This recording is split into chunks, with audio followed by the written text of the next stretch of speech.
The First Anglo-Afghan War, 1839 to 1842, was the result of British fears of Russian expansion in Central Asia. The British wanted to establish a buffer state in Afghanistan to protect their interests in India, the crown jewel of the British Empire. In 1839, British forces invaded Afghanistan, deposed the ruler, Dost Muhammad Khan, and installed the pro-British Shah Shuja Durrani as the Emir of Afghanistan. Initially, the British occupation seemed successful.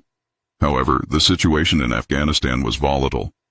The British underestimated the strong sense of independence among the Afghan tribes, and resentment quickly grew against the foreign occupation and the puppet ruler. By late 1841, tensions had reached a breaking point. In November 1841, a popular uprising erupted in Kabul, led by Akbar Khan, the son of the deposed Dost Muhammad. The British forces in Kabul, under Major General Sir William Elphinstone, were caught off guard. They were ill-prepared to deal with the revolt. The Afghan fighters quickly seized control of the city, cutting off British supply lines and surrounding their garrison. Elphinstone, who was elderly and indecisive, struggled to take effective action. As the situation deteriorated, the British leadership decided that their position in Kabul was untenable.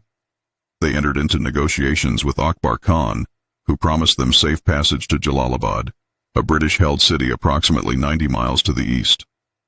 On January 6, 1842, the British forces began their retreat from Kabul. The column consisted of about 4,500 soldiers, including both British and Indian troops, and over 12,000 camp followers, including families, servants, and other civilians. They set out through the snow-covered passes of the Hindu Kush in the dead of winter, hoping to reach the safety of Jalalabad. The retreating army was in a desperate state from the outset. They were short on supplies, and the harsh winter weather only added to their suffering. The mountain passes were narrow and treacherous, and the column moved slowly, making them easy targets for the Afghan tribesmen who had been lying in wait. The Afghan fighters, who had initially promised safe passage, soon began to harass the retreating column. At first, they launched small-scale attacks, picking off stragglers and stealing supplies.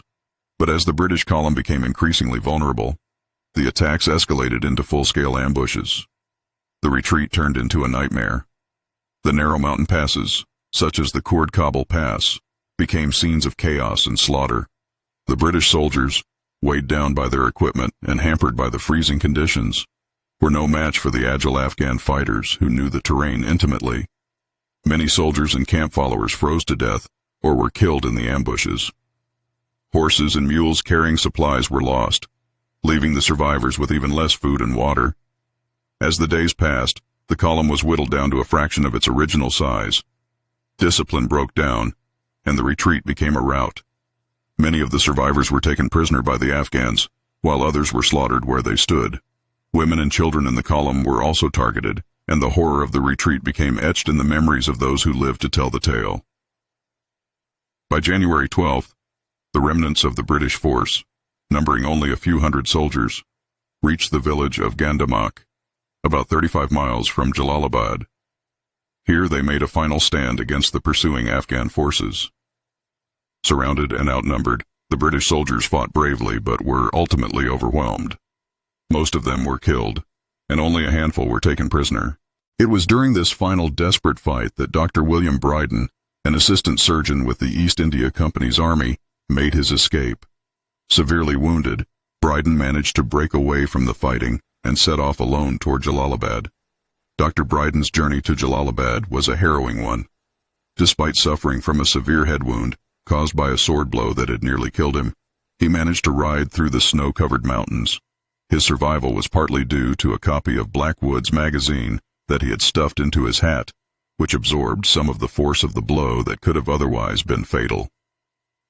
As he rode, Brydan was constantly on the lookout for Afghan fighters, knowing that they were hunting down any survivors from the retreat. He was also battling the elements, with little food or water, and no shelter from the biting cold. After hours of riding, exhausted and on the brink of collapse, Brydan finally reached the outskirts of Jalalabad. His horse was on its last legs, and Brydan himself was barely conscious. When the sentries at the gate saw him approaching, they could hardly believe that this lone, battered figure was all that remained of the once proud British army that had set out from Kabul. On the afternoon of January 13, 1842, Dr. Brydan arrived at the gates of Jalalabad. He was the first, and for a long time it was believed, the only, survivor of the retreat to reach the city. When he was asked where the rest of the army was, Brydan is said to have replied, "I am the army," a phrase that would later become famous.